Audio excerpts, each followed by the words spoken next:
The Manpower Ministry's labour report was released today, and despite the tough economic headwinds, employment rates and wages are still up, albeit just by a little bit. This year's wage increase of 2.2% is lower than last year's growth of 4.4%. Median monthly income for those working full-time is $4,563, up from $4,437 the year before. The employment rate for those aged between 25 and 64 inched up to 80.8%. It was 80.3% in 2018. Amongst those aged 65 and above, the employment rate performed better. It rose to 27.6%, up from 26.8% last year. With us today to help us make sense of these numbers is journalist Sue Ann Tan. Hi, Sue Ann. Hi. Could you break down these many numbers for us? I think the first thing to note is that the survey was taken from June last year to June this year. And that's the period that we saw the US-China trade war really escalate. And that's also when we had the fears of a technical recession because our GDP growth numbers were quite low.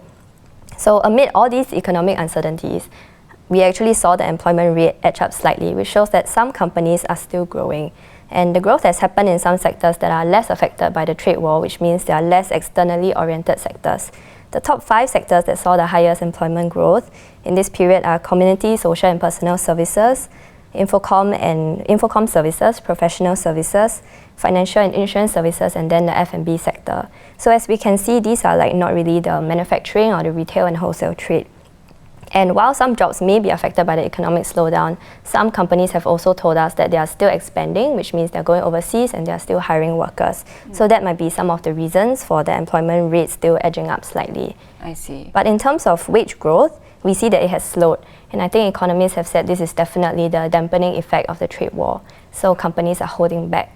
I see. So, when we're talking about employment, right, how is it that the rate of increase is sort of higher for those aged 65 and above?